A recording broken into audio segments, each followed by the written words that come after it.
Big show for you today.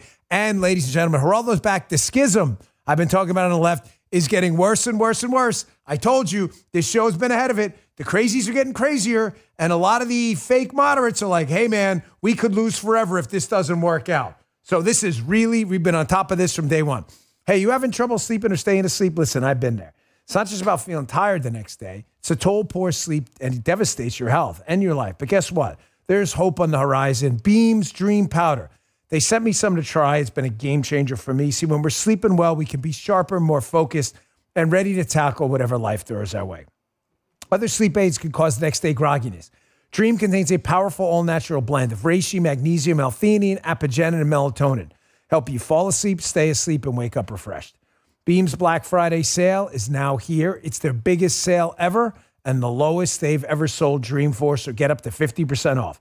When you visit shopbeam.com/Bongino and use code Bongino, this is your best chance to finally try it for the lowest price ever. So head on over to shopbeam.com/Bongino. Use code Bongino for up to 50% off.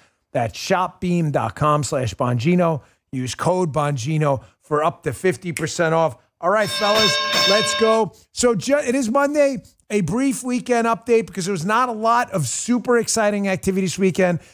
If you're ever in South Florida, went to restaurant Blackbird with my friend Cleve and the famous orthodontist. He's in the picture on Twitter. If you want to check him out, my buddy Arvin Vakani, good man. We had a great time. But Saturday, listen, folks, a lot of people throw these things out there and they say things like, hey, I'm a T-shirt and jeans guy. I am. And it's funny because I put out this picture on my Twitter, my ex account, of me at Blackbird with the orthodontist and the owner of Blackbird, who's a really good guy. And again, I'm in, of course, a T-shirt and jeans. And there are people like, dude, you dress like a slob. Whatever. I don't care. I don't like wearing other stuff. The clothes are clean. I don't smell bad. I wash them. I just don't like wearing anything else. Okay? So you guys made me feel bad because I love the audience. A bunch of people are like, you gotta stop dressing like a slob, whatever. So I went out to the mall this weekend, like the Foo-Foo Mall. Maybe I'm supposed to be Foo-Foo guy. I don't like being Foo-Foo guy. Foo-Foo guy ain't my thing. But because some people complain, I feel an obligation to take care of all the others. I bought a few shirts. Okay? Okay, you happy now? And Michael, you'll be happy to know they even have buttons. They have buttons. Like I just discovered the button. You found the picture. This was not part of the show. So there's Cleve on the end, the owner of Blackbird. There's Arvin, his wife Vicky. That's the famous orthodontist. And there's Dan and Paula. Everybody's like, you look like a slob, everybody. Okay, I bought some buttons. Everybody happy now? I may even take a picture for you guys to put in the show of me with a shirt with buttons on. There's the weekend update. Enough's enough. But I got to take care of all the audience. Folks in the chat, you cool with me wearing T-shirts all the time? Yes? No? Put a no if you think I should once in a while put a shirt on with buttons so I don't look like a slob. Geraldo is back. I never thought Karate Man was going to have to happen in real life. So I am trying to desperately find Mr. Miyagi. I just found out that was not, in fact, a documentary. Karate Kid is fake. I'm devastated. I thought that was real. I was trying to practice the crane and all that stuff, and it didn't really work out. So Karate Man, I may have to implement it in real life. I'm hanging around this weekend, and my phone is blowing up. People have my number. They're like, Dan, what is up with Geraldo? And I want to say in advance, this clip really isn't that bad. He actually pays me a pretty nice compliment at the end, whatever. Me and Geraldo were never bitter enemies in real life. We just fought on TV. It wasn't an act. It wasn't a shtick. The fights were real, I promise you. But whenever I saw him in person, he was always a gentleman, never rude to me at all. Matter of fact, very nice. But, we were kind of frenemies, On TV, we would fight a lot. Oh, but I'm sick of you, Bongino. I'm sick of you. This is a surprise. Yeah, I totally forgot. Is that when he threw the paper clip in a paper at me? I'm sick of you, Bongino. I'm sick of you. You're a punk. He was sick of me. I promise you, that was not a shtick, okay? He really was sick of me because I beat him up on the air a lot. I mean, rhetorically speaking. So he's on CNN this weekend about this persistent rumor with me with the Secret Service. Folks, I can't say this enough. There have been zero conversations about me and the Secret Service. I have a job, okay? I'm happy to help them out. If they want some advice on something, that's fine. I don't know where this is coming from. CNN seems convinced I'm leaving to become the Secret Service director. I don't know where they're getting this story from, Their sources are no good, but they bring on Geraldo. This is like a minute and 30, but this is worth every second. Listen to the beginning where he says we're going to square up in a bar. Do you understand Geraldo is 80 years old? He is 80 years old. Listen, great. It's fine. I'm not like scared of anybody's age or anything like that. I'm 50. He's 80. I'm 200 pounds. Oh, look at this. This show is being hijacked today. Here it is, the tail of the tape, folks. Dan Bongino, age 49, only for a couple weeks. We're having the biggest party ever. This party can be so sick, you have no idea. 49. Are you guys coming? Oh, yeah. No cameras allowed. 49. Phones have to be checked at the door. 49. To me, 200 pounds. Actually, probably closer to 195 now. 6'1", closer to 6, but whatever. 3.44 millimeters. I think they just made that up. 7. Is that my Rumble? Oh, reach. Oh, okay. Oh, reach, like following. 3.44 million. That is accurate. Oh, nice. Record 17-0, which I think they made up because I've never had a professional fight anyway. Age, Geraldo, 81. They say 140. I think he's closer to 150. 5'7", reach, irrelevant. That was a record 0-0 and 17. What is that? No decisions or something? I don't know. But there we go. There's Geraldo. They wanted to put actual bodies on it. Someone had a locals thing, but I'm glad you didn't because then Paula would be all mad at me. So there it is. Here's the clip. Geraldo wants to fight me again. But he does end it off pretty nice, so it's all in good fun. Check this out. I ask you about Dan Bongino because I'm sure that you saw this. He's being floated as Secret Service director, the possibility of... I mean, there you go. And I just want to be clear for our viewers who aren't familiar. You two sparred a lot on Fox, and man, am I being understated when I say that. How would you feel about him being Secret Service director? I can't imagine anyone who I feel more fiercely combative with than Dan Bongino. If he were to walk into a bar and I was having a beer, we probably square off. We disagree on everything. I think he has his own set of facts. I think he's a provocateur. But I go back to what I said about Major Pete. I have no issue at all with his honesty, his credibility, his character, his patriotism, his love of the Secret Service. I think all those things are positive for Bongino. And, I think that in some ways, all of these people in the cabinet, and you could name others as well, Dr. Oz, are great on TV. They are bigger than life. They're great communicators. I see where the president-elect is going with this cabinet.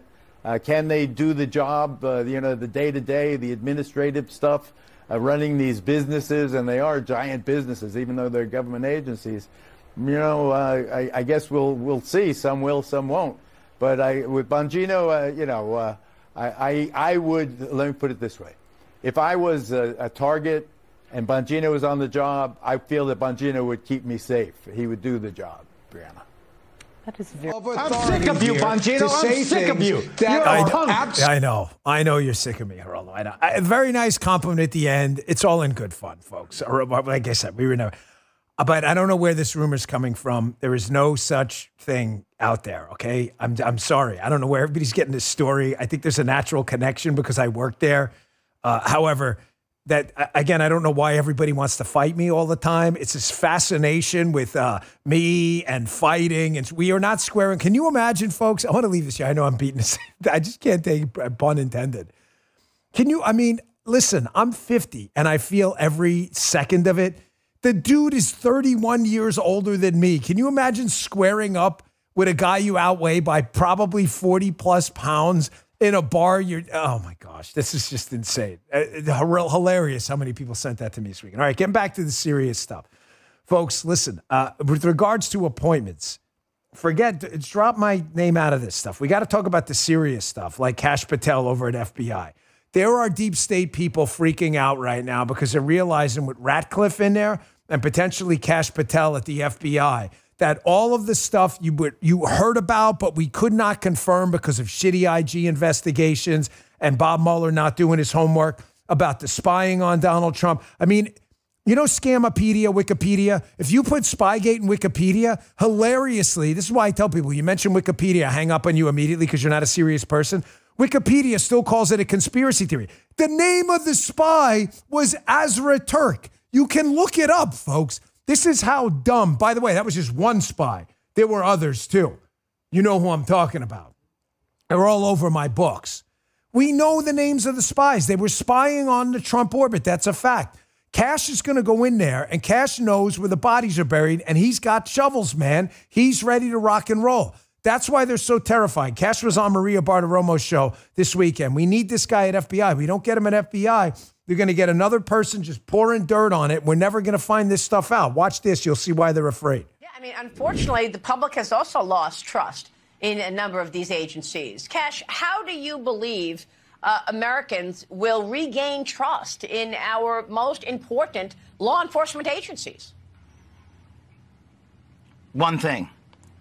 Exposure of corruption. Put out the documents, put out the evidence. We only have gotten halfway down the Russiagate hole. The people need to know that their FBI is restored by knowing full well what they did to unlawfully surveil them. The people need to know that there has been a de-weaponization, a defanging of the Department of Justice, and their houses of worship will no longer be raided. But they need to be shown the documents that said this was the reasoning they weaponized justice. And that, in my opinion, is how Congress can most importantly secure the trust or resecure the trust of these agencies and departments. President Trump is taking a huge first step with his monumental victory. Now it's up to Congress and the Senate to work with his leaders at DOJ and FBI to put out those documents.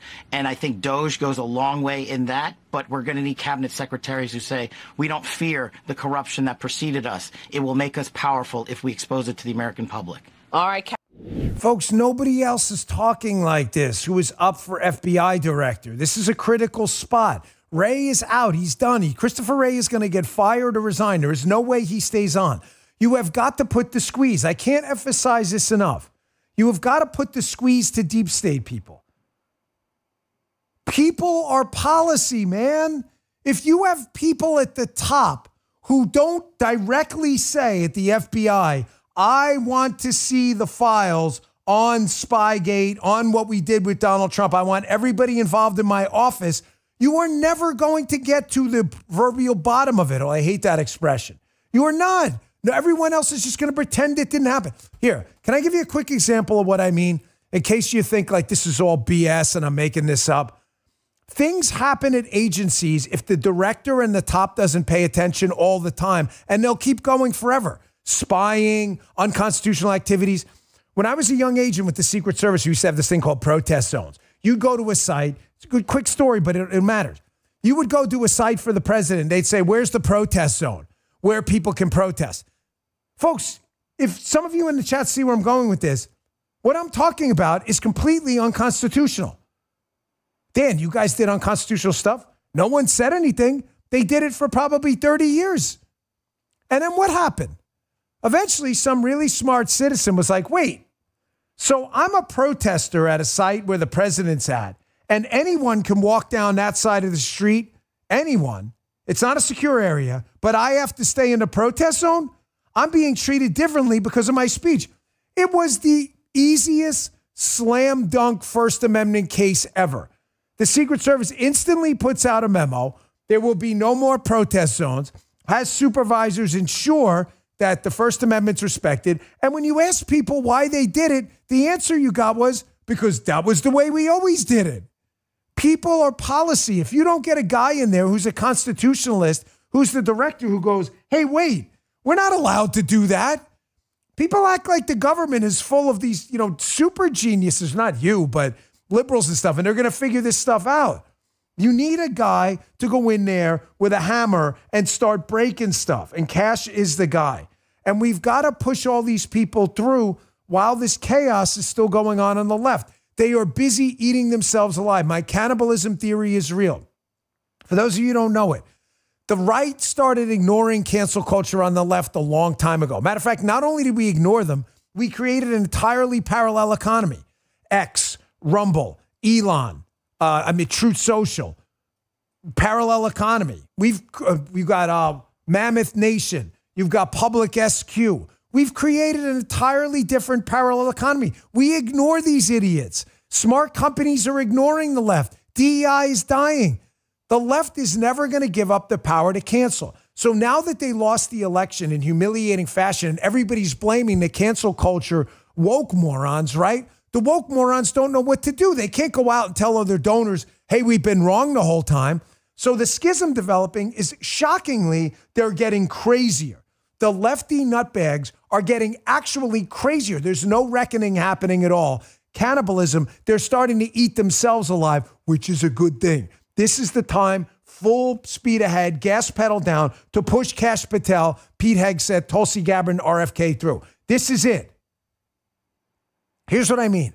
I want you to watch two absolute lunatics who, it's interesting in this segment. The reason I'm playing this segment is these two are big cancel culture advocates and wokesters, and yet they did stuff that would get anyone else canceled, and yet magically they think the rules don't apply to them. I'll show you what I mean in a second. Here's Joy Reid and Media Matters' Angelo Corazon, two life losers, talking about how the Trump administration is going to start shooting people. Bro, this is real. I told you they were going to get crazier. Check this out. And the thing is, you can't say that enough. And I want you to say more about that, because you're talking about deploying the U.S. military. Remember, Mark Esper, who was Donald Trump's Secretary of Defense for a while, told him, no, you cannot shoot American citizens. You can't have the military shoot American citizens. He's going to replace people in the Department of Defense with people who will say you can, and that you can deploy the military against protesters, that you can arrest journalists for reporting things that Donald Trump doesn't like, that sort of thing, right? That is exactly right.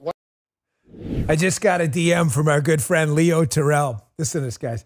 He's watching the show. Hey, Leo, how are you, brother? He says, I can't stop laughing. Karate Man, can I referee the fight? I'm replaying the video over and over. Hilarious. Yes, Leo, you can referee the fight. You just need to have a doctor immediately on standby for the me and Geraldo. What is the karate kid? Was it the Mid-Valley Karate Fest or something? What was the name of that tournament? Yes, just have an ambulance on standby. Thank you, Leo. You see what I'm talking about with the crazy people? The crazy people are going to go crazier. I'm saying this not to sit here and just randomly cover stuff for the show. It's a busy news week. There's actually a lot going on, even though it's Thanksgiving. We're in the middle of a red-hot transition. There's 1,000 news stories to talk about. This is the time to Republican leaders, to activists, to candidates getting ready to take office. I'm sorry. We're going to go eat turkey on Thanksgiving, but you guys got to move ahead and move ahead fast. They are in total chaos right now. The left has gone crazier. The moderates, the fake moderates, don't know what to do. They're fighting with themselves. They're going to get their sea legs soon. You're going to see it. You got to take advantage of it now. By the way, these are their ambassadors, the new left, Joy Reid and Angelo Corazon. Stay tuned. I'm going to take a quick break, and I'm going to show you something after the break to show you what absolute frauds these phony, fake, ridiculous life losers on the left are. Omaha Steaks, nothing delivers comfort and joy quite like the unrivaled quality and taste of Omaha Steaks. This year, skip the holiday hustle and bustle and save 50% off site-wide during their cyber sale at omahasteaks.com. Crazy good sales this week. Plus, get a $30 reward card when you shop early and score an extra $30 off with promo code Bongino. It's a huge discount. Paul and I stocked our new house with Omaha Steaks. We always do. A lot of late night meals. You know, we've been working hard. Everybody has with the election. It's good to know you got a nice, hot Omaha Steaks. I like to Pittsburgh it. Put a little seasoning on the top, waiting for you when you get home. With 5 generations of experience, Omaha Steaks consistently delivers the world's best steak experience, and their gifting experts made it easy to deliver the perfect gift with thoughtfully curated gift packages starting at $89.99. From legendary steaks to mouth-watering desserts and more, save 50% off site-wide during the cyber sale at omahasteaks.com. Plus, our listeners get an extra $30 off with promo code Bongino and the $30 reward card when you shop early. That's 50% off at omahasteaks.com and an extra $30 off with promo code Bongino, OMAHA, omahasteaks.com. Minimum purchase may apply. Visit omahasteaks.com for details. Thanks, Omaha Steaks. So you just saw these two clowns on camera, Joy Reid and Angelo Corazon, talking about how the military is going to start shooting people. This is the craziest we've seen. But again, pointing out to you the left will eat themselves alive. The left will eat themselves alive, and yet they'll absolve themselves of their own responsibility to abide by their same cancel culture rules. Remember Joy Reid and her homophobic blog post? She claims she had an FBI investigating that because she said someone else did it. You remember this story? MSNBC host Joy Reid says homophobic blog posts were not hers. It's like, I got the FBI looking at it. Sure you do, Joy. Now you see why she is the persistent, unchallenged gold medal winner in the dopey media talking head Olympics. I'm sorry I don't see her losing anytime soon. And she's on the panel. So Joy Reid, who wants to cancel everybody else, claiming everybody else is an istophobic phobe, racist, homophobe, transphobe. She had an actual homophobic blog. She is still, I believe, misleading us about. Let's just say that to be nice, okay? Misleading may be the nicest way possible. She's talking to another guy who wrote a blog. This is a real story. Angelo Corson of Media Matters, who wrote blog posts about, quote, his words, about Japs, the Jewry, and trannies. Okie dokie. So there you go, folks. You go out on the media, you go out in the media circuit, and you tell some story, and the story has no nexus to race whatsoever, and some lefty Media Matters people is like, he said the word cloud. So that's code for white. This guy's a white supremacist. Oh, wait. 8-8. How did you know I was going there? How did you? He really told a story about a cloud. He's a white supremacist. The flags were at half-mast. Half-staff. It's a bunch of closet Nazis. This is what you get. And yet you get a lady with an actual blog with homophobic posts in it, and she's on MSNBC celebrated with another D-bag on there who's got a blog about Jewry, the Japs, and trannies. Very nice, guys. I mean, what a bunch of slobs these people are. Here's another one. The crazy Sonny Hostin, who has issued 75 different corrections, I believe, over that. I'm exaggerating but we're almost there. We're getting there slow. What is it, 3 now? Maybe 4. There's an update. Here's Sonny Hostin, who's been on The View for the last couple of weeks, condemning all of us, calling us all kinds of nasty names. Here's Sonny Hostin finding out on the show that she is the descendant of actual slaveholders. Is she going to be paying reparations? Is she doing it now? Is she giving her salary away? I'd like to know. Check this out. Wow. I'm a little bit in shock. I just always thought of myself as Puerto Rican, half Puerto Rican. I didn't think I was, my family was originally from Spain and slaveholders. Yeah. So how are you feeling, my friend? I think it's actually pretty interesting that my husband and I have shared roots. Yeah. So I do appreciate that. And I think it's great for our children to know this information. I guess it's a fact of life that this is how some people made their living, on the backs of others. Listen, can we, sarcasm aside for a minute, close that door. Let's open up a serious door, okay? You understand, the good people watching the show, good and decent people. You are. I get your emails. I'm reading the Rumble chat. I see you guys. Your dads, you're busting your ass, put food on the table for your kids, get the rent paid, get the mortgage paid. You're walking the dog late at night, getting up in the morning. You have been called the nastiest of names by these people because they hate you. You have done nothing but the right thing in your life. And you have been called the nastiest names.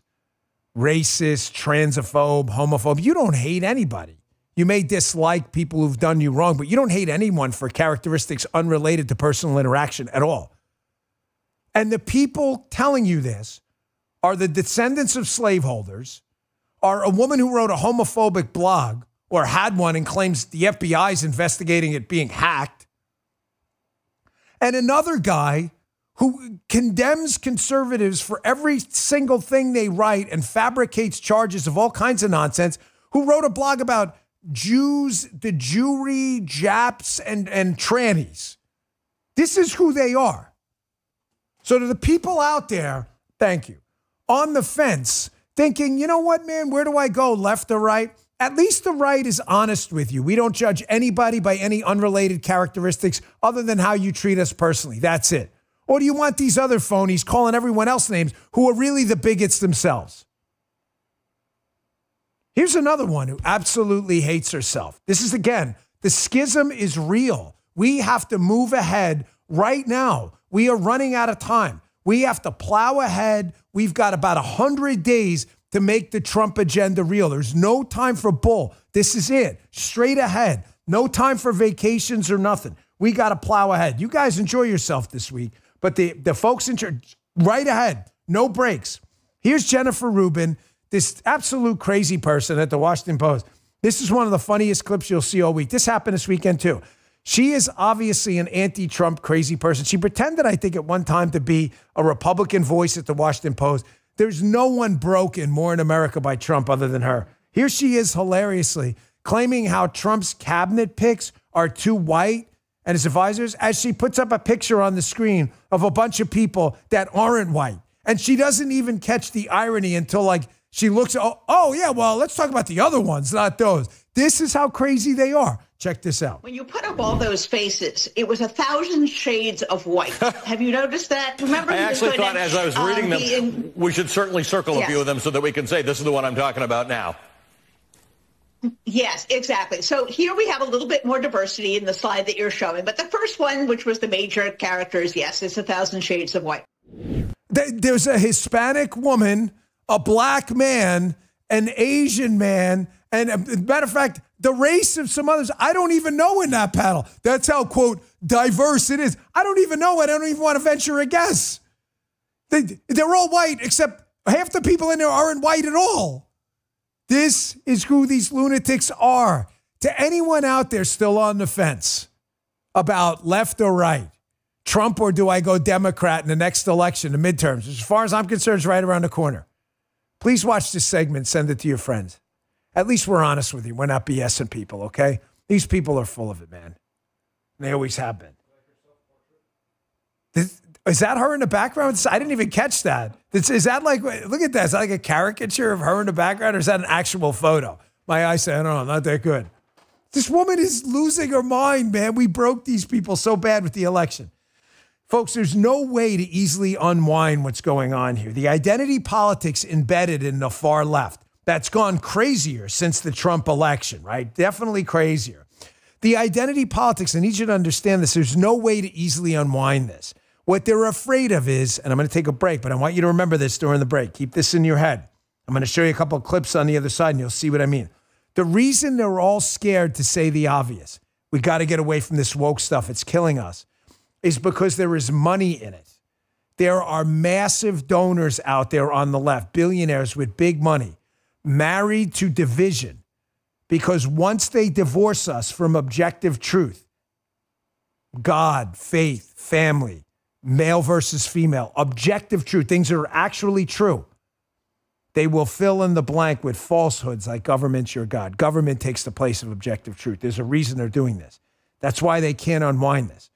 There are groups pressuring them with big money to say the opposite. Quick break, and we'll get right back to the show. Today's show is sponsored by MediShare. You heard them in the beginning. Regular listeners to the show know how passionate I am about encouraging you to support companies that share your values and don't give money to those that don't. You know where it's a huge issue? Healthcare. You may be surprised what some of these companies are making you pay for. Things like abortions. You don't want to pay for that. Why are we financing that? Death in the womb. And this is a huge reason why MediShare is so attractive for people who don't want to use their own healthcare dollars for procedures that may be harmful. MediShare is the reliable, affordable healthcare alternative. They're a nonprofit ministry. It's a community of like-minded Christians, hundreds of thousands of members now, and they help people save money. Many families save around $500 a month, and member surveys consistently show they like it because it works, and they can believe in it. It's time to join. Go to medishare.com/Bongino. Find out how you can access affordable, reliable healthcare and become part of a community you can count on.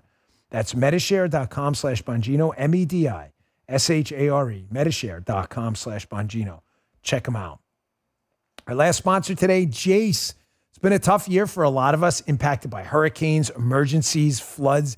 Here's the thing about emergencies. They're emergencies because they strike without warning. You do not want to be caught without vital, critical medications and antibiotics in an emergency, folks. I have the solution for you right now that thousands have already discovered, me included. It's the Jace case. It's like vase with a J. Go to jace.com and enter code Bongino at checkout for a discount on your order. The Jace case is a personalized emergency kit that contains essential antibiotics and medications you should have on hand anytime, but especially during disasters. From antibiotics to EpiPens and more.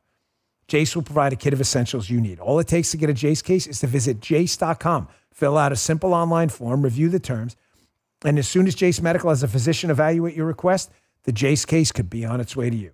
So go to jace.com and enter code Bongino at checkout for a discount on your order. That's promo code BONGINO at JASE.com. Jace Medical and its products are not intended as a substitute for professional medical treatment or advice.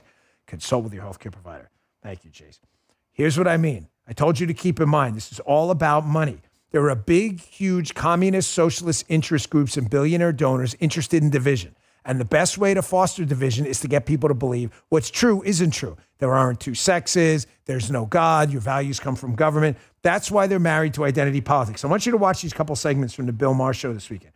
Neil deGrasse Tyson is a very smart astrophysicist. He's also a very dumb political commentator. He is the epitome of what we call what, guys? He's the stupid smart person. This is a guy whose IQ is probably seriously 140, 135. Absolute genius when it comes to astrophysics. He is. He's super smart. He also knows jack shit and jack left town about politics and human behavior. Because the example of the stupid smart person is the brain surgeon who comes to your house and goes, hey, man, your oil needs changing. I can do that. I'm a brain surgeon. You're like, yeah, but you operate on brains. That's pretty hard. Have you ever changed oil? No, but I'm a brain surgeon.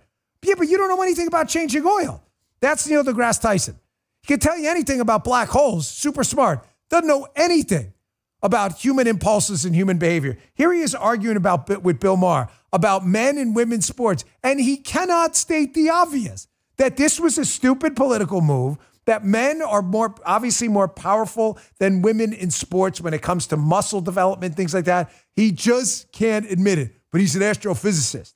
They can't dial this back. Check this out. Engage with the idea here. What I'm asking is, Scientific American is saying basically that the reason why an WNBA team can't beat the Lakers is because of societal bias. What you're saying is not Scientific American says that. An editor for Scientific American says that, who no longer has the job. So don't indict a 170-year-old magazine because somebody... Okay, this is called Scientific American, and they're printing something because someone enters the cesspool that is social media and then participates in that exchange. So why can't you let's talk about science. Why can't you just say this is not scientific and Scientific American should do better? They can't, because they are what, folks? Put it in the chat. Stupid, smart people. There is no bigger plague on society than the stupid, smart person. They start nuclear wars. They get people killed by the hundreds of millions. They try to organize society outside of their area of expertise. Stupid, smart people.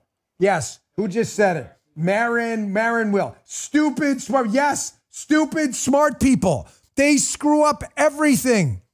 They don't understand. They've got a PhD in North Argentinian wine sales, and they think they can sell you a freaking Coors Light out of Colorado or whatever. They don't know anything about beer. They do wine or a vaccine or masks or anything else. Folks, I'm serious, man. I'm not messing around. I read this piece this morning somewhere. I think I saw it on X. How the left idolizes people like Fauci, Neil deGrasse Tyson, and these really ridiculously smart people who simply cannot stay in their lane. And they'll take their advice on anything, even if they contradict themselves. They are in love with pseudo expertise. You are in love with something different. You know what it's called? It's called experience. And that's why you're smart people. Because you guys, you got an HVAC guy out there? Listen, anyone in the chat do HVAC repairs? I bring it up because these HVAC systems are, air conditioning, heating, ventilation systems. They're ridiculously complicated. You have to be super smart to know what you're doing with that. You're an HVAC guys. Are you going to go operate, do a tracheotomy on someone who's choking? No, you're going to call a doctor because that's not what you do. You fix and repair complicated HVAC systems. That's why you are smart. You are the smart people. The lefties are the stupid smart people. Here's another clip. Here's Donna Brazile on Bill Maher's show. She simply cannot admit that society, sane people, are really exhausted with the woke pseudoscience, stupid smart people, woke BS. She can't admit it because once they admit it, the whole house of cards on the left dries up and the money dries up too from the commies. Check this out. Well, I do believe that they made significant gains. There's no question immigration became an issue.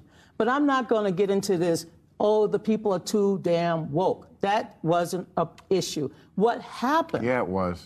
I disagree with you. I know, and that's why you're going to keep losing. No, man, look. I mean, it's not to go. Okay, but not to go back to the. Why do you think that? Why do you think that after? You see, they keep telling them lies.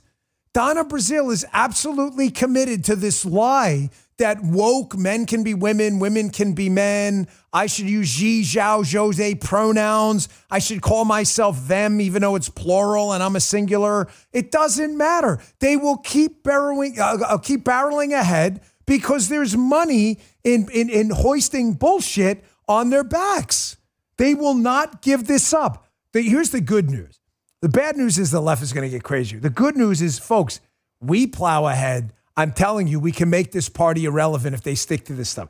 I'm not a huge fan of this guy, obviously, Podhoretz, but I'm a spreadsheet guy. I don't get emotional. He's actually right with this tweet. He's like, hey, fascinating stuff going on. The politics editor at the Wall Street Journal is laid off today. Washington Post, the national editor, was removed. The Washington Bureau Chief at the New York Times replaced a few days ago.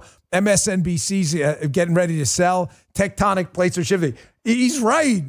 Why? Because the left has gotten crazier and so many people on their side of the aisle, the MSNBC New York Times reader, are starting to realize that, you know what? I don't want to be lied to anymore with this men can be women nonsense, the collusion hoax.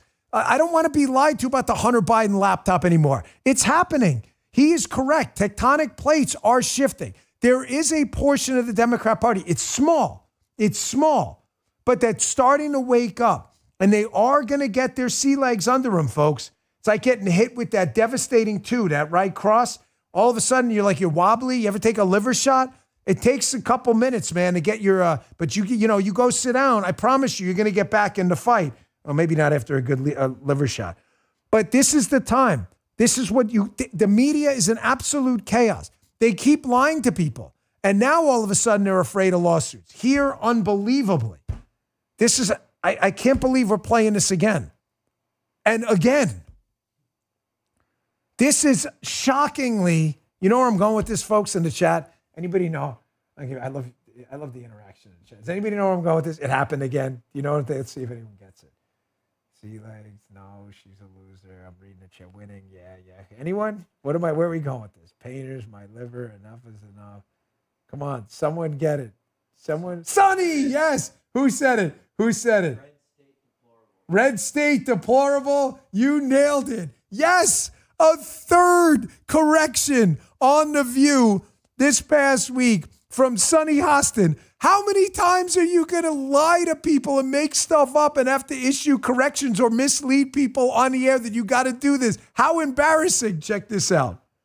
I have a legal note. You want to take this one, Joy, or are you Matt good? Gaetz has long denied all allegations and has not been charged with any crime. That's true. Also, another legal note, Pete Hegseth's lawyer said he paid the woman in 2023 to head off the threat of a baseless lawsuit. Oh. He has denied any wrongdoing. That's interesting. Pay off the witness. Now, I can't believe this. I'm not even sure this is, you sure this isn't AI or something? I get in here today and I'm 10 minutes before the show, I'm recording spots for the radio. And Justin's like, dude, there's another legal note. I'm like, I think he's kidding. Like they got a shtick going, like the Geraldo thing in the beginning, tail of the tape. He's like, I said, play it. I want to hear it. There's been another. How much of this can you possibly take? Here it is. Legal note number 4. Check this out. Sorry, everyone. I have another legal note. Oh, my God. Both Trump and Pam Bondi have denied allegations of a quid pro quo that his past donation played any role in her office's decision to not take legal action against Trump University when she was, of course, the Attorney General of Florida. Oh, this show is going to be just legal notes and things we're selling. We're all sitting here in the studio. Is this real? Is this really happening? You see why the schism is so beneficial to us? This absolute chaos where all they're doing is going on the air, saying something that causes obviously a legal defamation problem, correcting themselves. Eventually, you absolutely run out of credibility where the pseudo-normies on your side are like, man, I've had enough of this crap. How much more of this can I possibly take? Here's a segment where Megyn Kelly did this. This was fantastic. Folks, they're trying to dial back to the beginning of the show. The left-wing media has lost all clout. That Jim Vanderhyde from Axios, did you see that viral clip this weekend where he's like absolutely melting down? I'll play it tomorrow on the show. The Axios communist guy, he's like melting down that he's not the news anymore. Oh, did we get up in the morning? They are so pissed off that shows like this. Thanksgiving week, we're closing in on 160,000 people right now. This is crazy. That is a massive audience. There are even 160,000 people left in the United States that are on the road. They're all watching our show. Nobody can beat us. Nobody beats us. Nobody in the news space beats us. We're number one. We're number one. The Bongino Army. Pick up your shirt today for the holidays, by the way. Store.bongino.com. This Bongino Army is kicking ass and taking aims. Nobody in the news beats us. Matter of fact, nobody even comes close. We keep kicking everyone's ass in this space. You know why? Because this show is for real and it's authentic. There are other great shows out there too, though. I always like to cross-promote other people's content because the movement's not about me. It's about a movement. That's why I promote other people's stuff. Some don't. I do. It's my choice. Megyn Kelly's got a really good show. Here's Megyn on with Jillian Michaels. She was a very popular personality in the fitness space. Jillian Michaels has been a big proponent of health and fitness. I think she's a big backer of RFK, too, at HHS. But here she is explaining to Jillian Michaels how the lying BS nonsense garbage media is now pushing yet another Russia hoax on Tulsi Gabbard. Why are they doing this? Because her hearing's coming up in the next couple months for the confirmation process for the DNI, and they want to make sure that they shred her reputation before that. It's all a hoax, of course. Doesn't matter, though. Ruining people's lives, that's what the left-wing media does. It's a good clip. Check this out. This was started by Hillary Clinton. Why? She started the Tulsi because Tulsi was a rising star within Democratic politics. She had all the boxes checked. She was a woman. She was a minority. She was the first this and the first that. And she was a combat vet. Beautiful, well-spoken, like amazing. And then she started to be kind of open-minded to what Bernie Sanders was saying and maybe had some problems with the Hillary Clinton messaging and having Hillary shoved down our throat as the Democratic nominee back in 2016 and spoke up about it and started to make enemies in the party because of that. And then was outraged when she found out the DNC cheated on behalf of Hillary to try to make sure she got the nomination and screwed Bernie. And she was angry and a rift was formed. Then Hillary Clinton called her a Russian asset, just like Hillary Clinton's campaign was the one that made up that Donald Trump was a Russian asset.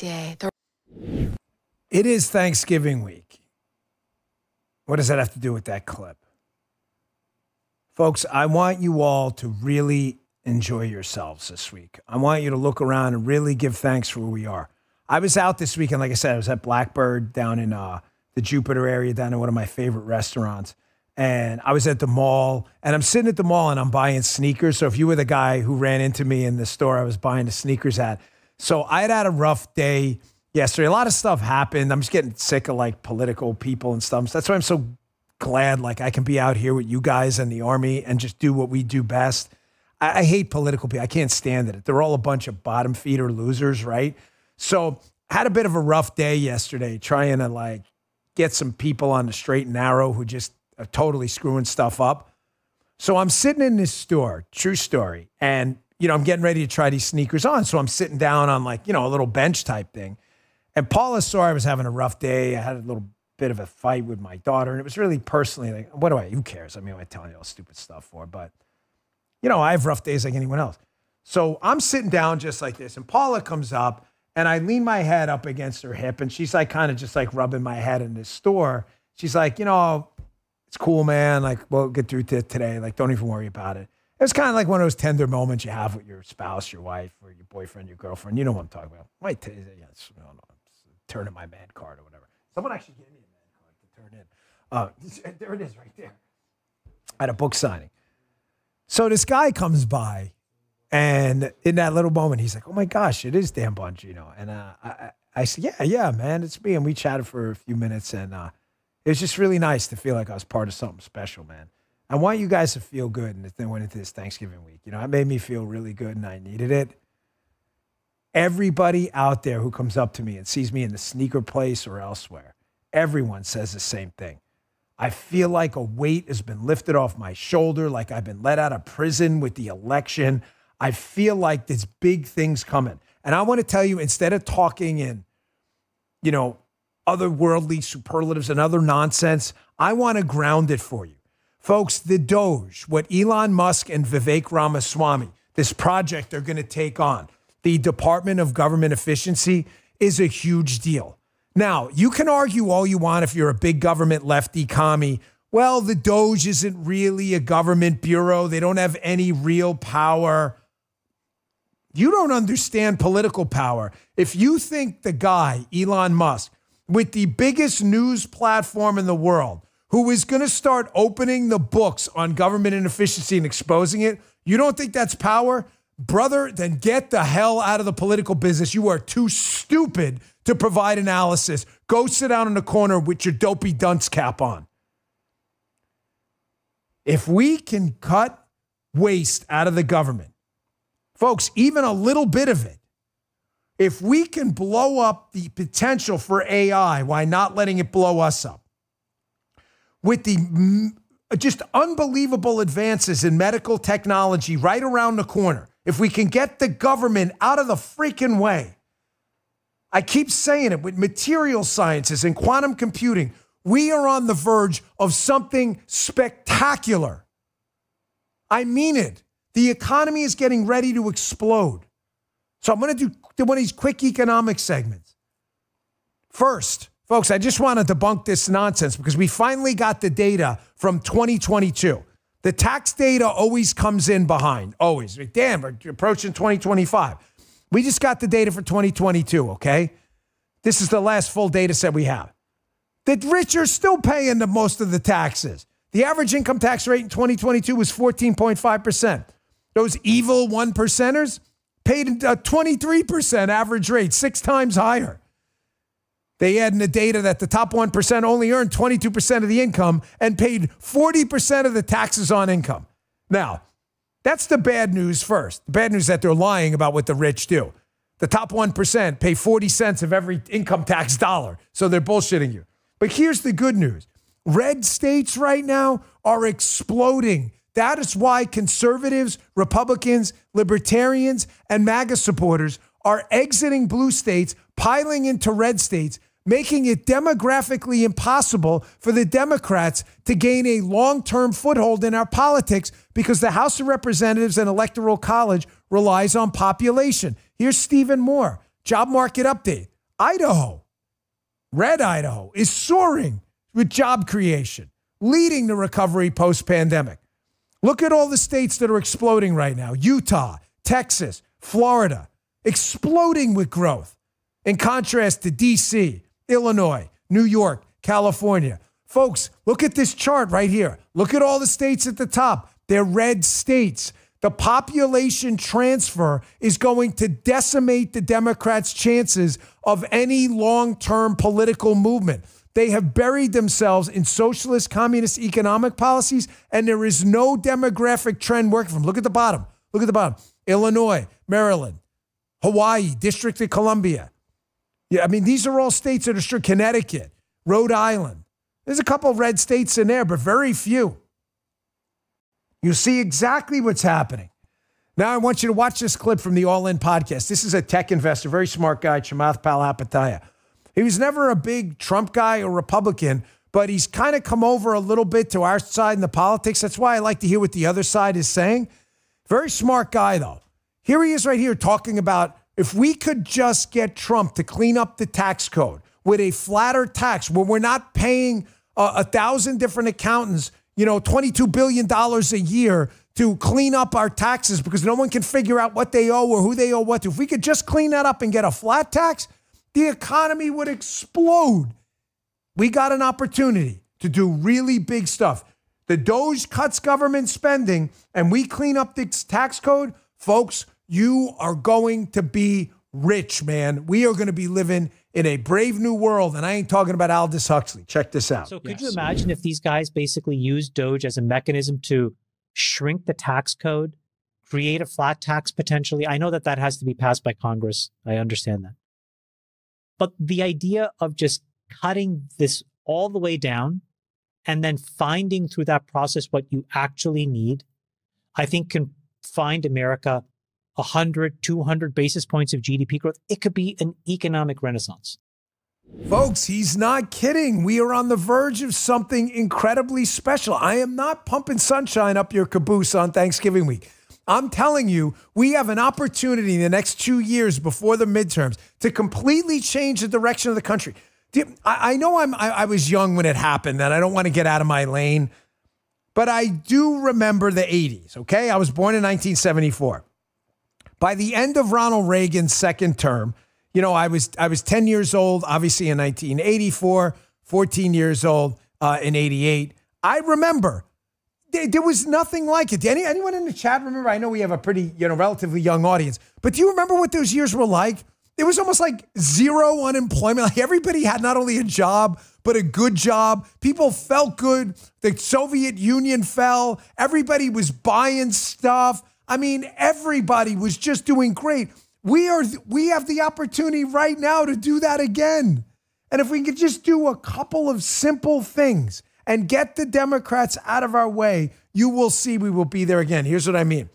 Politico, the Democrats, I told you they'd get their sea legs. They're already getting ready to stop us from deportations. Folks, we need to get rid of the criminals and bad guys in our society here illegally because they're the ones, forget about economic growth. They're sucking the life out of our population in the non-figurative sense.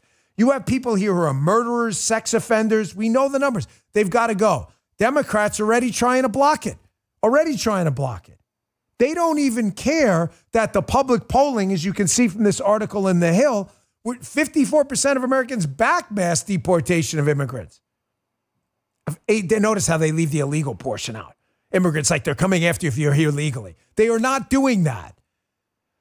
Folks, this is a drain on our society, having people here illegally who are committing crimes for, obvious reasons.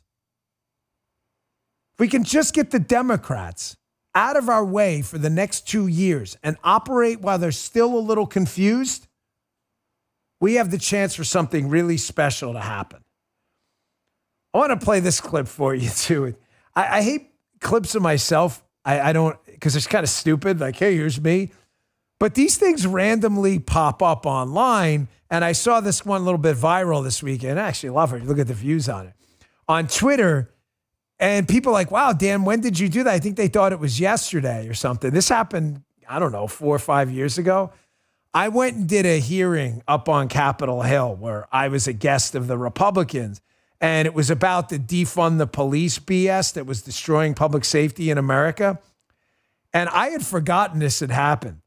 And the new Democrat minority leader in the House who took over for Nancy Pelosi, the hapless Hakeem Jeffries, it's quick. But me and him, this clip is actually long. I don't have the rest of it. But me and him went at it over the whole BLM movement, defund the police. Here's just a short clip. This was funny when it happened. I think this guy thought I'm reclaiming my time. It's a people's time. Your time. We pay you. You work for us. Watch this. Mr. Bongino, Patrick Crusius was white. Is that correct? Sir, I have no idea of I don't know his parentage. He was white. Again, I don't know why you're making a racial thing. Reclaiming my time. Yeah. Because Black lives matter, sir. Yeah, all lives matter, sir. Every single life matters. White, black, Asian, Professor Butler. Else.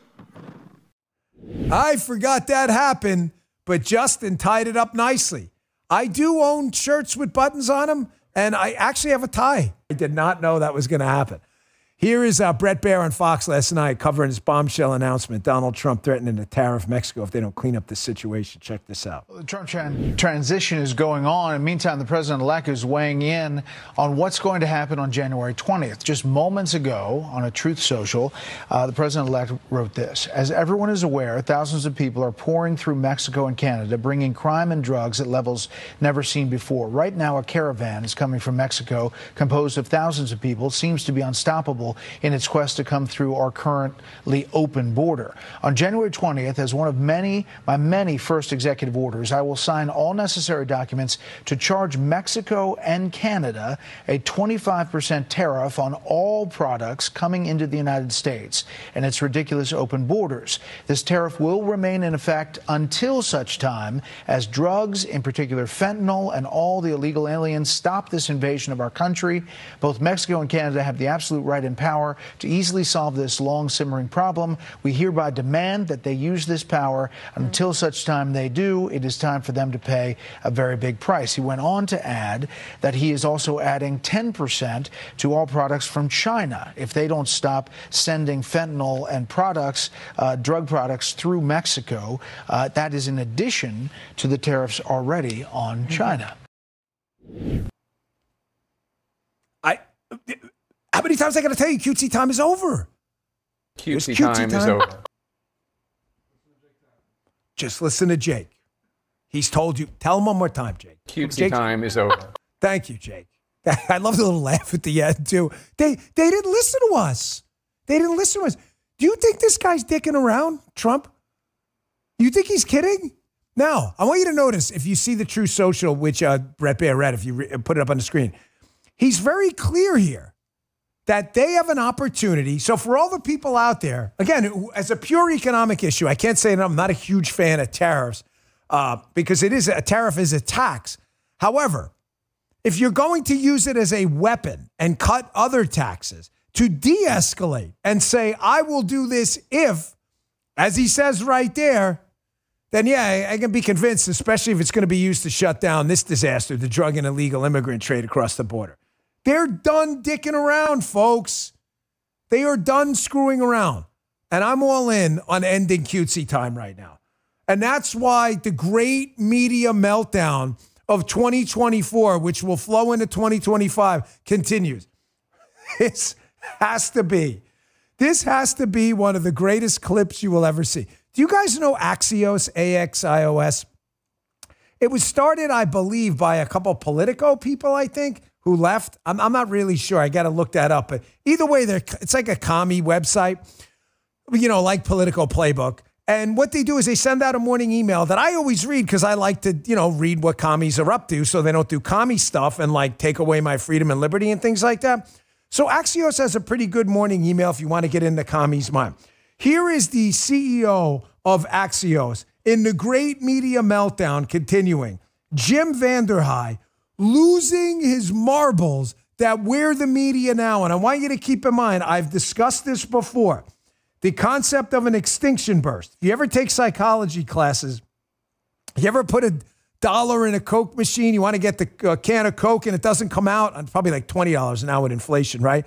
What'd you do? You kick the machine because you put in $1, you get a reward to Coke and the reward doesn't come out. And what do? You gauge in this extinction burst. You start kicking the hell out as if it's going to make a difference. That is what's going on now. The media would put $1 in the public consumption machine. Russia collusion. The reward would be everything. We hate Trump. He's a Russian spy. It's not working anymore. Nobody believes these idiots. And they are freaking them out. Listen to this guy lose his marbles. You can't be journalists. We're journalists. Even though we got every freaking story wrong and we're a bunch of third grade level intellect morons. And you guys have been right about everything. You better listen to us, even though we've been bullshitting you the whole time. Check this out. Everything we do is under fire. Elon Musk sits on Twitter every day or X today saying we are the media. You are the media. My message to Elon Musk is bullshit. You're not the media. You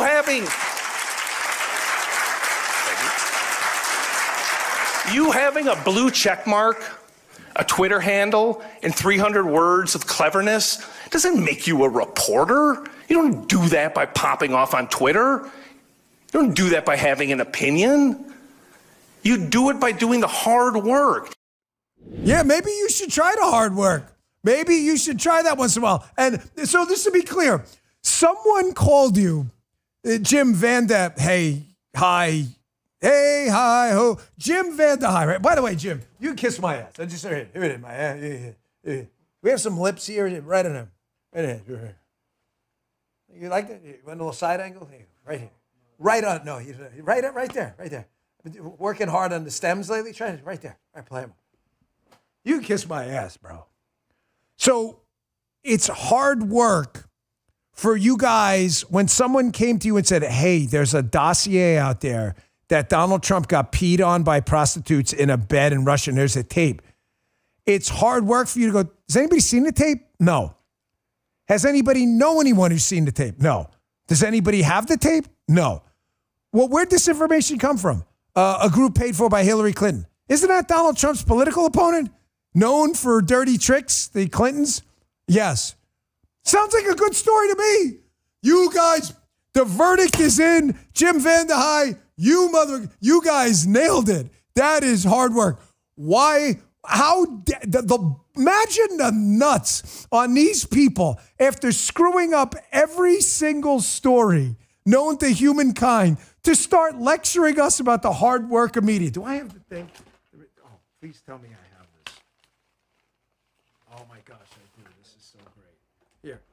And then, after they screw up the collusion pee-pee hoax, the dumbest story in human history, they tell us in 2020 that Hunter Biden's laptop, here is a copy of the receipt for Hunter Biden, signed for by Hunter Biden with Hunter Biden's address and phone number, where the guy acknowledges it was Hunter Biden in the store, and there's a sticker of the Biden family on the laptop with Hunter Biden's communications and texts, and no one denies it's Hunter Biden.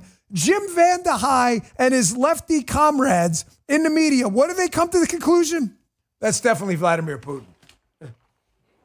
That's the hard work, bro. Jim Vanda, you guys, that's what I'm going to take him. Side angle. Here it is. You can kiss my ass. Big wet one, Jim Vanda. Moisten them lips up. Take a little water for right there. You can surgically attach your lips to Dan Bongino's ass because you suck. And that's why Gallup, Americans' trusted media, remains at a trend low. Can you imagine this? Only 32% of people trust the media. 31, I'm sorry, I gave him a point. Express a great deal or fair amounts of confidence in the media. You guys suck. You suck. Jim Vanda, you suck. Everyone together, you suck. You suck, Jim Vanda. There's a way to stop sucking. You know how? Just stop sucking. Do your homework. Actually go out. Here, I wrote books on it. I'm not showing you books. I don't care if you buy the books or not. They are well-researched books on Spygate. One of them is called Spygate. There's a whole series of footnotes. You know how you do? You guys have any idea how you get footnotes and endnotes? Any idea? Yeah, they're citations from things you read when you're doing this thing called homework. You should try it, Jim. And maybe you would have figured out the Hunter Biden laptop was real and there was no pee-pee tape of Donald Trump. But because you guys are freaking morons, nobody trusts you. We win, you lose. I absolutely love crushing my enemies, having them driven before me, and hearing the lamentations of the women. You guys don't get that, do you? Anyone in the chat know where that's from? Who's going to be the first one? You get the joke? Come on, someone in the chat. You guys got, if you're... Don't do that by having an opinion. Wait, you do it by doing the hard work. Tell me, come through in the clutch here. Oh, yeah. Matthias Powerbomb. Conan the Barbarian. Hear the lamentations of the women. I crush everybody. We, the Bongino army. We crush everyone in our path. They made fun of us, remember? Oh, Spygate, collusion hoax. You guys are all wrong. We're right. You're conspiracy theorists. We crush them all. Crush them all. Reminds me of the Mariah Carey, J-Lo Giffy. I don't know her. We don't know you, Jim. And the people who do know you think you're a moron. I love it, by the way, that Joe Scarborough and them were clapping about that. I think this is so great. I'm so glad you called them out. How do you know the media is in an extinction burst? They're kicking the Coke machine, folks. It's hilarious to watch. The reward for them was people believing their bullshit in the past. Nobody believes it, and they're kicking the machine. How dare you call yourself the media? This is great. Here's Mr. Potato Head, Brian Stelter, who miraculously finds himself back on CNN after getting, amazingly, every major Trump story of significance wrong on a show called, do you remember the name of his show? Unreliable Sources. The show was called Reliable Sources, and every single story got wrong, and he's back. He's back on CNN. Here's Stelter freaking out of the potential here of the sale of MSNBC, another fairy tale hoax network, to possibly Elon Musk and others. That would be great, by the way. I told you, I'll volunteer. I might even come back to TV. Not crazy about the idea, but I might actually do that. Here's Stelter freaking out about what would happen if some honest brokers got their hands on MSNBC. Check this out. This ends the argument about how important these social media platforms are. Over the weekend, for example, Musk is joking, I think, about maybe trying to buy MSNBC. It seems he's just trying to troll. Comcast is not making MSNBC up for sale right now. Maybe something will change in a few years. But those tweets, those posts from Musk, those memes that he's posting, it just speaks to his power and his center of power throughout this incoming administration. I love when people take pictures of how many people are in our chat. 130,000 already, not even 20 minutes in. And then they put it on Twitter. The lowdown on Twitter. The Bongino's on fire. I'm just, listen, man, it's Thanksgiving week. I am in an unbelievably good mood. And I know shouting fraud is bad. I get it. I understand. I'm trying to be like on the right side of the moral arc of history, folks. But it's hard to not celebrate the downfall of bad people. Folks in the chat, really, am I wrong? If you have bad people like Michael Myers and Jason Voorhees, right, you don't want to see them succeed. Because if Michael Myers succeeds, you're in big trouble on Halloween, right? That's kind of the whole thing. Have you seen the movies? Jason Voorhees, right? We don't want them to succeed. So we want to see them fail. And when they fail and they engage in this emotional extinction burst behavior, Mr. Potato Head loses mind, Jim Vanda, hey, hi, ho, whatever the hell his name is, sitting there screaming, oh, they do the hard work, melting down, and all the morons are clapping like idiots. Not one single person gets up there and goes, hey, you know what, guys? We might actually have an audience if, like Dan Bongino, we did actual research and got the story right. What's wrong? The crowd would gasp in horror. They'd be like, oh, Dan Bongino, getting stories correct? We don't want to do that. We're propagandists, you dumbass. This is why it's never going back. Your best day was yesterday. It's over. It's over for you, media people. Do you understand? Let me take a quick break. And another guy who gets it is Scott Presler. You know Scott, by the way? Folks in the chat, you know Scott? You should follow him on X. Him, Sean Parnell, these are the guys who flipped Pennsylvania in conjunction with a lot of great activists. Presler practically lived in Pennsylvania. He gets confronted by a CNN goon like, hey, why do you always have to mention, like our show does, that if you're going to protest peacefully? Well, he says it for the same reason we do, because I hate head media goons claiming we're violent when we specifically call for nonviolence. I'm going to show that to you in a minute. Watch him just own this idiot. Hey, when the doctors at Brickhouse Nutrition announce a Black Friday sale, it's a huge event. This is the biggest sale of the year on everything. I'm going to read you something. This is not a shtick, okay? This is from my doctor about Field of Greens. His name is Neil B. I don't know if I should use his last name, but he's in Stewart if you want to look him up. And he's one of these doctors that's a really, really good guy at doing his homework on staying young and staying active. I take Field of Greens. It's a fruit and vegetable powder. I mix it with a little Radiance. It's some collagen from Brickhouse Nutrition as well.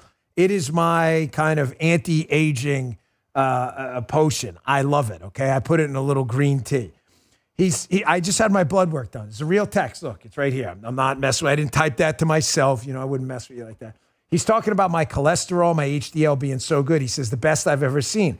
He said, you have a good diet and you exercise a lot. All of it raise HDL. Very rare to see a male of your age this healthy. Field of Greens antioxidants may help as well. That is an actual Dr. Neil B. quote. Check it out. Pick up their creatine, their collagen. Pick up Field of Greens. Go today. Go to fieldofgreens.com.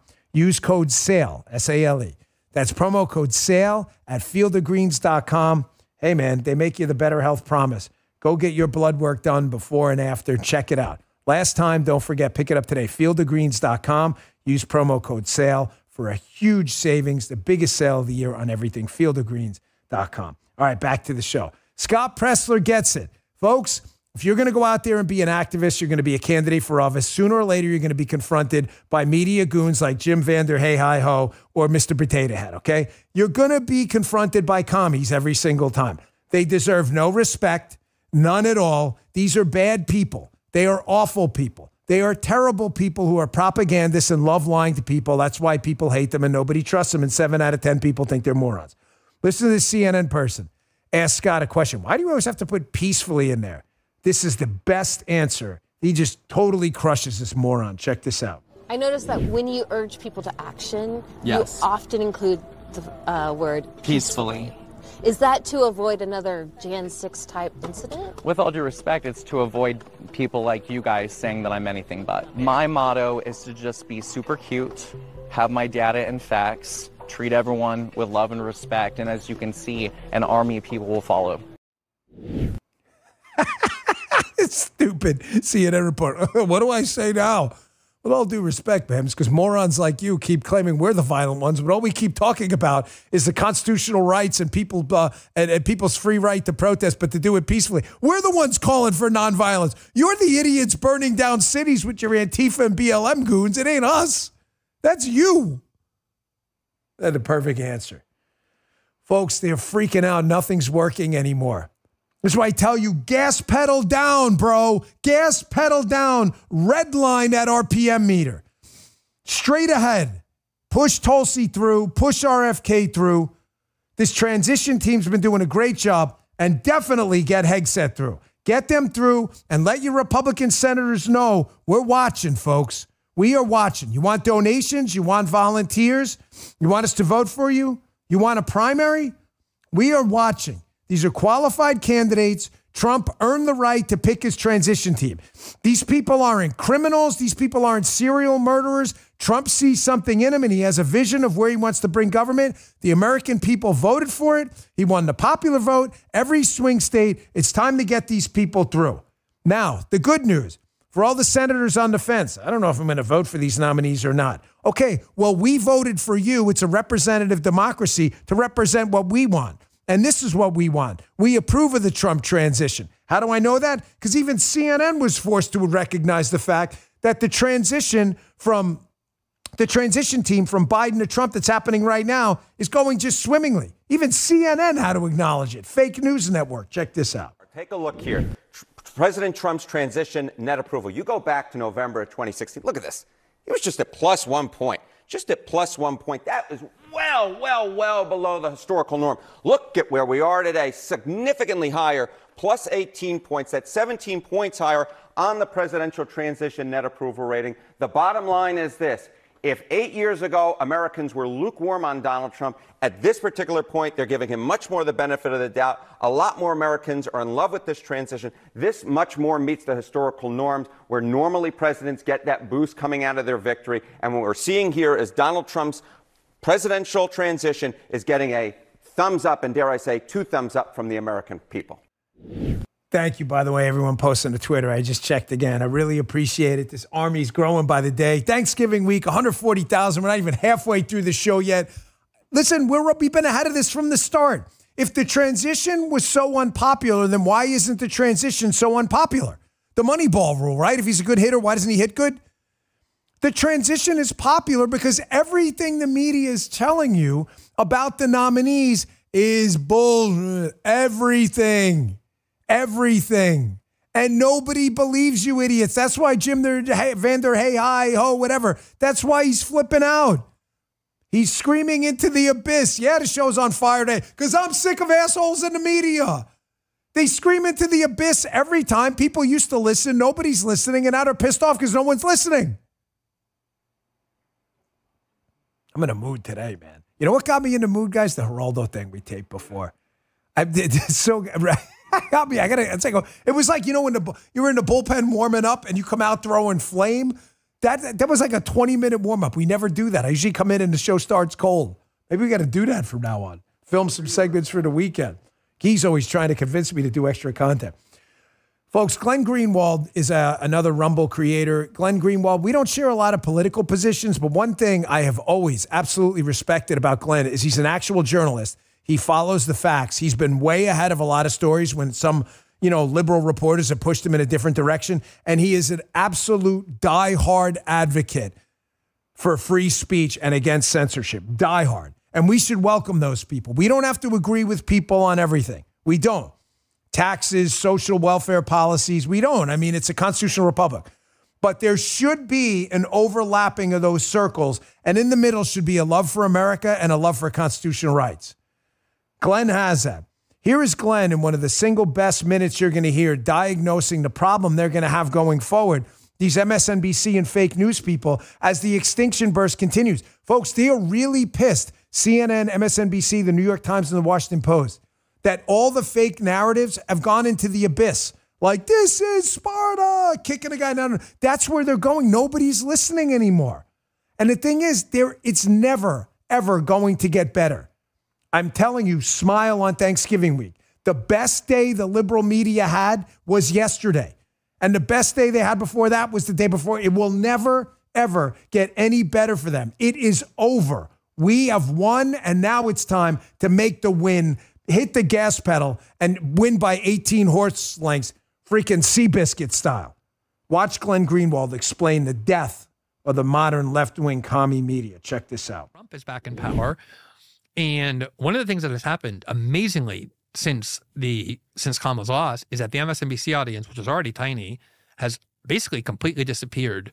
Like, the number of people watching those shows when they're live in prime time with that big, gigantic corporate power behind them promoting it, it's less than a lot of like YouTube shows, including including like, I don't mean like the cumulative audience of how many people watch a YouTube video at the end of the day. I just mean live watching. Like Dan Bongino's show has, I think, on Rumble, has like 5 or 6 or 7 times more viewers than MSNBC's prime time. This is on Rumble, which a lot of people don't even know about, don't even watch. That audience is gone, in part because they feel disillusioned that the people they trusted, who told them Trump was going to prison, the whole Trump family was going to prison, Trump could never win, he was going to be in jail before the election, all the women were going to rise up and vote for Kamala out of anger toward Trump. None of that happened. And they're like, I've been watching this show every day for nothing. None of it happened. None of it was true. And that audience is gone, half out of disillusionment and anger, but half out of just like kind of checking out through impotence and helplessness. Wait. T.O., timeout. There's no timeouts on the show. What is it, a freaking basketball game? Congrats, Auburn Tigers last night, by the way. Beating Iowa State. Janai Broom tipping it in at the end. Nice. I'm embarrassed. I got to call it T.O., maybe a 22nd. I swear to you on my life, on every single thing that matters to me. Strike me dead if I'm lying. I did not, when I cut that clip, hear my name in there. I'm not kidding. No, Dan, it's humble. It is not. I swear to you. I'm listening to that. I'm going, holy shit, he's talking about me in there too. I was so obsessed with the end to that I did not even hear myself when I cut that clip. Thank you, Glenn, for the compliment. Now I feel embarrassed. I feel like I'm putting it out there for me. I promise you on my integrity, I did not hear that. It was the end of it that I love. Because I've been telling you this forever. Once you realize you've been lied to, not once or twice, but repeatedly, the PP hoax, the Spygate scandal you were told was fake but is real, the Hunter Biden laptop, the Mike Flynn attack by Joy Behar and others. Remember that? Once you've been lied to over and over, how do you go back? I've been bringing this point up so often that I'm glad. I know Glenn's been on this forever. Like, at what point do you say to yourself, I just want to hear the truth? Because think about this. Think about this.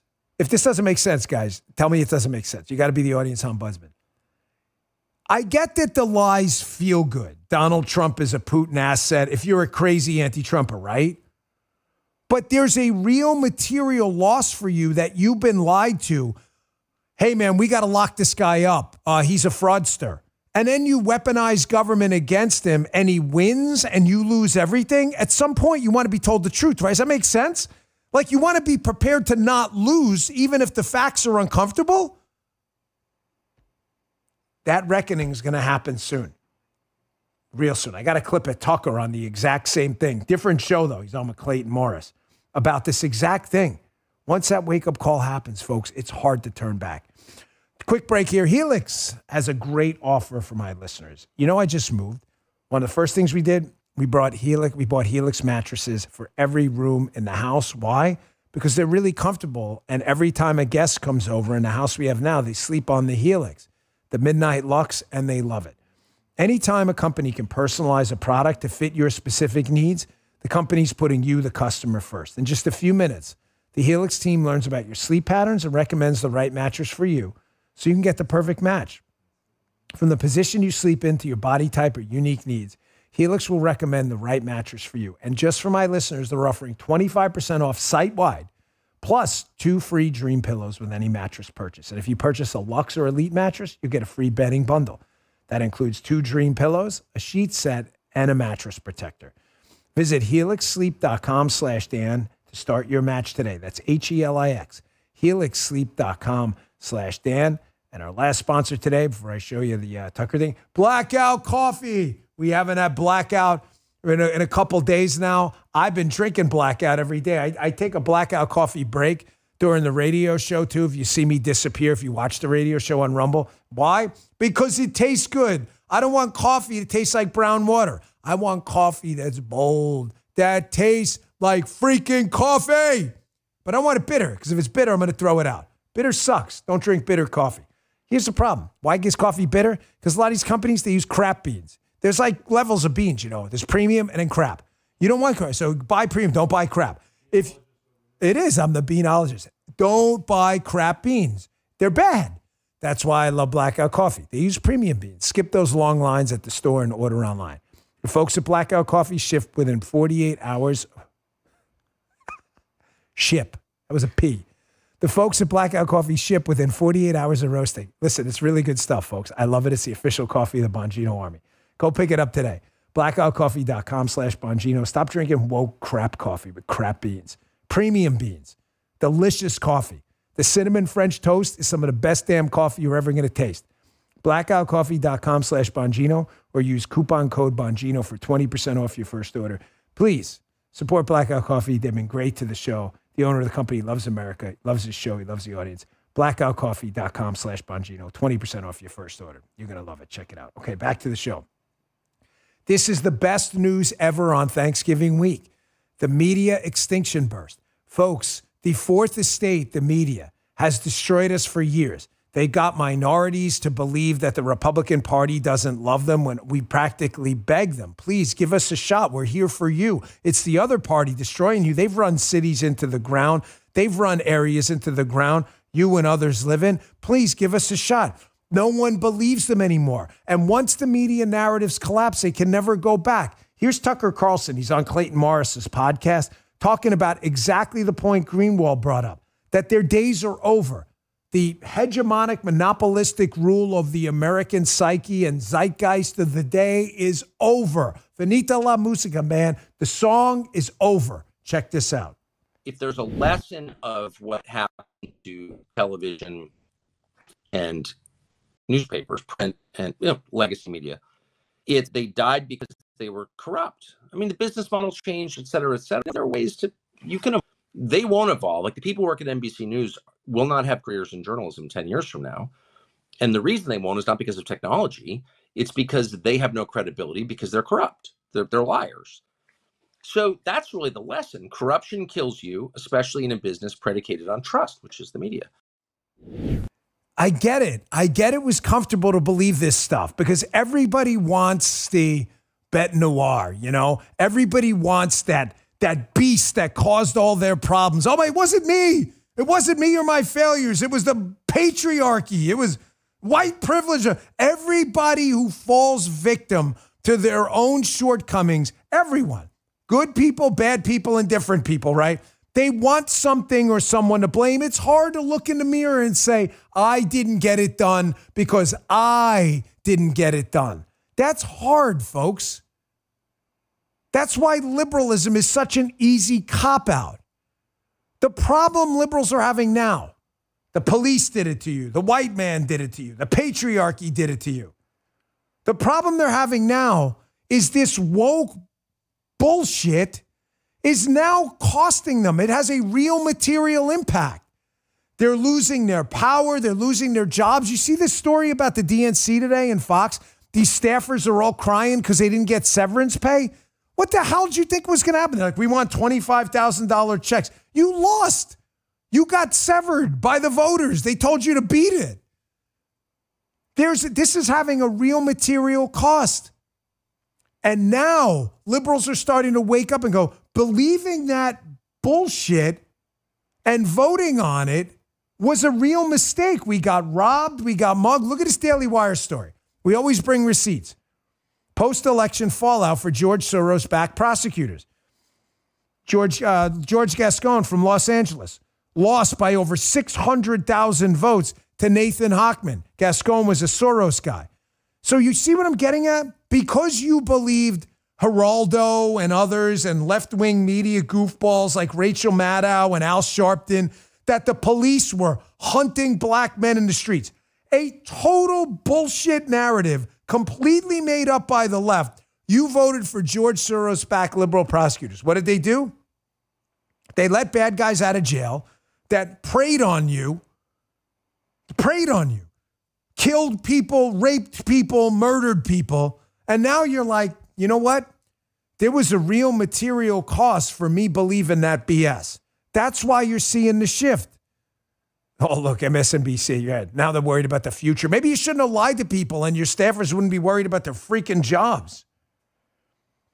Folks, everything we've told you on this show, everything of substance, from Spygate to collusion to the laptop, everything we've told you on this show has turned out to be true. And if you doubt any of it and you believe, again, the Twitter deep state crowd, just go do your homework about who was right and who was wrong. And you'll see why the deep staters and the liberal media hate us. We also told you from the start that the lawfare against President Trump was going to backfire. Go watch the shows, man. The receipts are everywhere.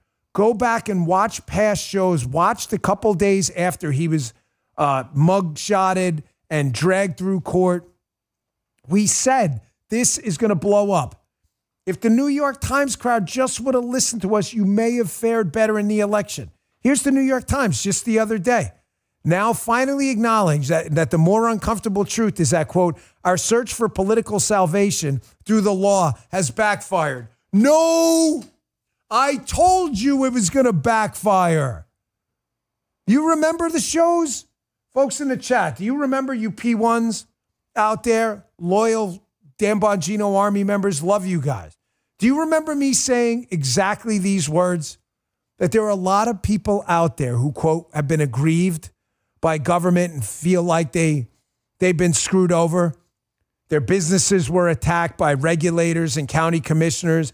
The IRS is auditing them for some BS tax bill from 5 years ago. They feel like the government gave them the double-barreled middle finger. So now what happens? The government goes after Donald Trump. And these people at home were saying what? Samuel Moyne from the New York Times, if you just would have listened to your boy Danny Boombots here, you wouldn't be writing this stupid-ass article. They see Donald Trump get arrested for, at best, a political crime. At best, there was nothing there. And they're thinking, my gosh, a billionaire former president's a victim of the same system I am? They tried to make a race thing out of it. It wasn't a race thing. Yes, there were black men and Hispanic women and Asian women and Asian men who feel aggrieved. But it wasn't a black thing or a Hispanic thing. It was a people getting fucked over thing, pardon my language. Too stupid to understand it, you New York Times morons. This show has been way ahead of it. If you idiots would have listened to us, you wouldn't find yourself now up the creek without a paddle. You guys not remember how many shows we did on that? There are people out there who've been screwed over by the same system. You were too stupid to get your head cranial rectotomy out of your colon and see it. You were lied to the whole time about everything. If you're a lefty, if you're an anti-Trump lunatic, you were lied to. I tried to warn you. Here, I want you to watch this. This is Andrew Weissman, who you're watching now. If you're a P1, you know who this is. This was Bob Mueller's lieutenant in the Mueller investigation against Trump for the fake collusion hoax. This is also a deep state DOJ, career-long hack, an absolute moron, a communist, and a guy to this day who still won't acknowledge his role at the DOJ in the spying operation on Donald Trump and the fake collusion thing. People believe this guy. Now that Jack Smith's case against Donald Trump for a fake insurrection and election interference got tossed yesterday with prejudice, which, what was it, without prejudice? They can bring it back up. Sorry. They can bring it back up later. So we're not all in the clear. He's going to have to pardon himself. However, now that the case got dumped, these guys are all freaking out. If you would have listened to me rather than these morons, you would have been okay. Check this out. The president said in Alaska, I think was it just yesterday, that it's something that every generation has to fight for. And I thought that was unfortunately, I think that's right. And I think that we're living through that. And I think we're going to live through that. As I said, I think regardless of what happens with Donald Trump, it's going to stay with us, and it's going to be an existing struggle to deal with that phenomenon of making sure that values that we care about remain core American values. This is really incredible. This guy is whining about Donald Trump beating weaponized government, trying to beat him down after he was a chief mechanic in the actual beatings. And lefties still take these guys seriously. Here's another one. One of the big co-conspirators in the spying operation on Donald Trump and covering it up was Dan Goldman. He was one of the House attorneys in the whole collusion hoax thing. These people like Weissman and Goldman, their entire careers are invested in a collusion hoax, and people on the left believe them. Thinking that, never understanding, we were going to figure out this was bullshit. Here's Goldman yesterday freaking out now that Jack Smith's case has been thrown in the garbage. Why? Because he knows he lied to the American people, and the gig is up. It's over. They have no more levers now that Donald Trump has won to attack this guy using the mechanics of government. Watch this. I think it is a shame for justice in this country. It establishes that Donald Trump is above the law. The Supreme Court put him above the law in that opinion that Paula just mentioned. But now he appears to escape full accountability for what were crimes charged by a grand jury. And I would just add one other thing that we ought to pay close attention to. We cannot normalize the fact that Donald Trump, as the president-elect, should not be held accountable for crimes that he committed before. You get the point. I can't with these guys anymore. There are no crimes. That's the problem. You think there's going to be any reckoning on the left where they look in the mirror, Weissman and Goldman, and go, maybe it's time we acknowledge our bullshit to the American people? It is never going to happen. This is, again, why they're freaked out, and all the little deep state accounts on Twitter are so freaked out about people like me and Kash Patel. Because we were there from the start telling you this is all a scam, while what were they doing? Nothing. No one ever heard of them before. The deep staters are freaked out about Kash Patel. Axios, Kash Patel likely to get FBI or DOJ job. Listen, I don't want to hear from anyone till I hear from Donald Trump. I'm just saying the shockwaves through Washington and the, quote, Gates-like shockwaves through Washington if Kash Patel's appointed are for a reason. This is why I tell you, be very careful about the BS artists on social media. There's a reason they won't put their name behind anything. They're deep staters. I can't say this enough. You didn't notice every single person that contributed to getting Trump in the White House and exposing the deep state is all of a sudden a bad guy? Doesn't that make you question just common sense? Hey, listen, who's the real bad guy here?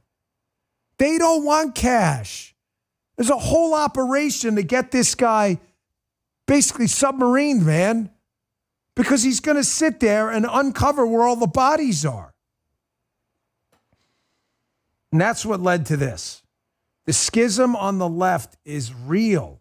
It is real. The lefties are going crazier. Now, the last couple of days, I focused on the lefties, okay? How the liberals have gone crazier. The Joy Reids, the Angelo Corazones, they're doubling down on the Nazi, racist. They never want to reflect and look in the mirror. They're in an extinction burst. They're kicking the Coke machine because there's no more reward for their fake narrative BS, okay?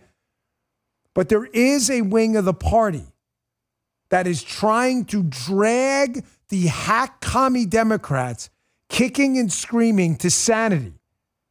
Okay, produce receipts. I will. Here's James Carville, the Ragin' Cajun, or whatever he calls himself. This guy pretends to be a moderate, but it's an act, but it's a good one. He convinces a lot of people.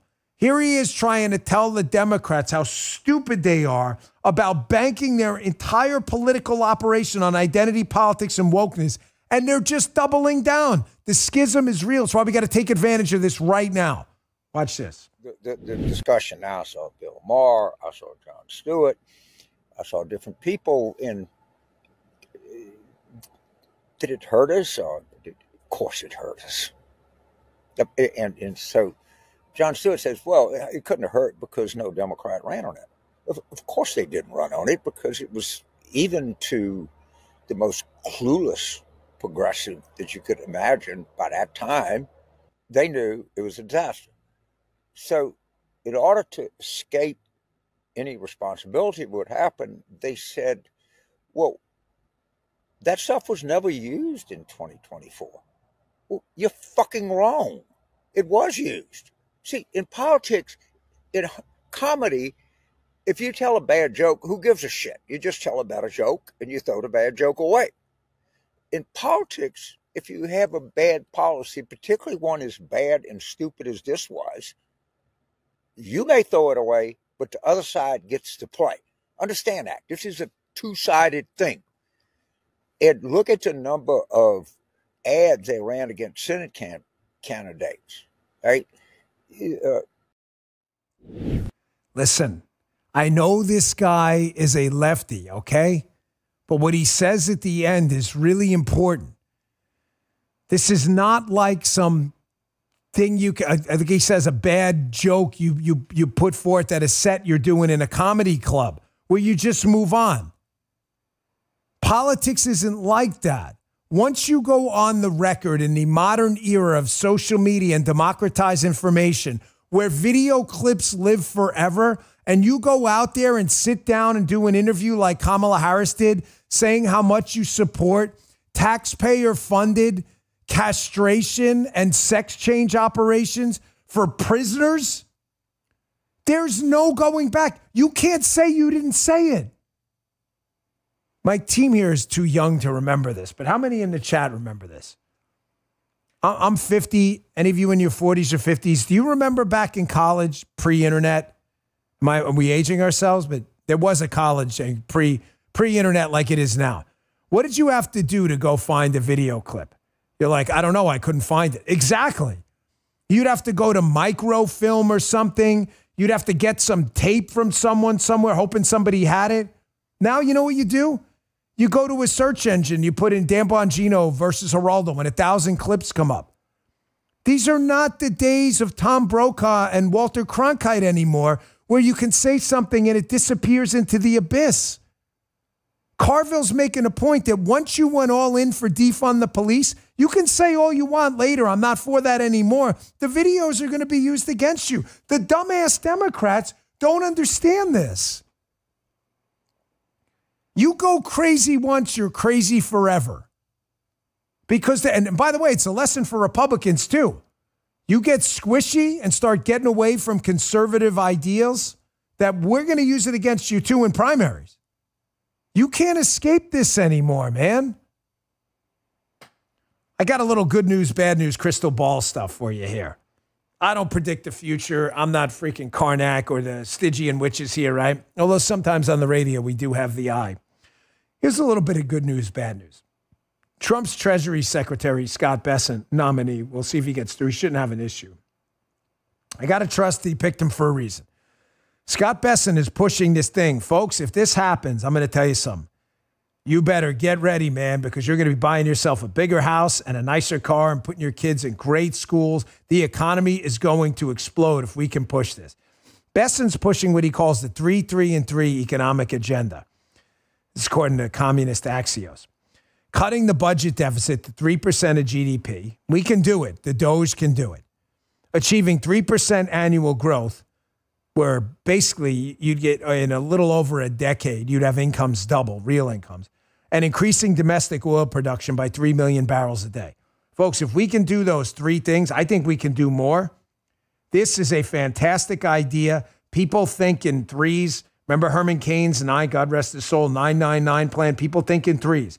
If we can push this and hit those targets, man, better buy a new wallet to fit all that cheese you're going to be making, because this is going to be a totally different economy if we can hit that. So in my good news, bad news crystal ball, that's the good news. If this goes through, we're looking at a much better, more prosperous tomorrow.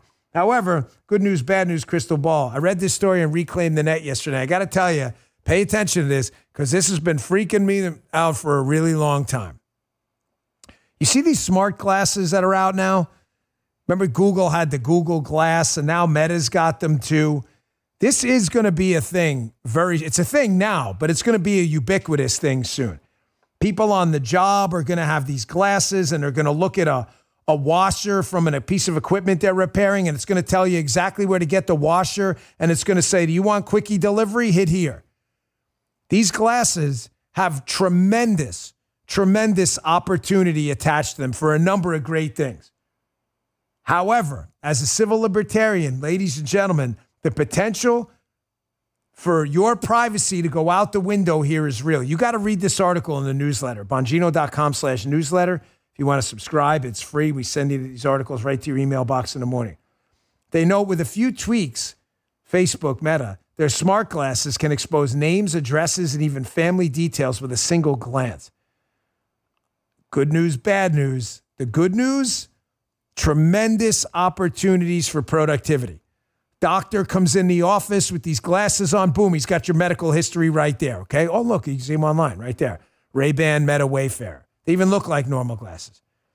Here's the bad news. Folks, your privacy's done. You go outside right now, there are going to be thousands of people around you with these glasses on. That data is going to be sold. Your contours of your face and your face print, the AI is going to know that's you. And someone's going to be able to track you every time you're out in public and buy that data. This is what companies do right now. You don't think the government's going to do that? Think of the implications for politics. You're out there at a Donald Trump rally somewhere. And, maybe some of you don't. Maybe you just want to go to a rally and be left alone. You don't think the government needs to know that. It's none of their freaking business. It's your constitutional right to assemble. You don't think they're going to buy and scoop that up? You don't think there's going to be government people buying data about who's around a gun store on any given day? Folks, it's the future, man. If you're a big civil libertarian like me and you believe in civil liberties, this is not the future. There's a lot of bad news ahead.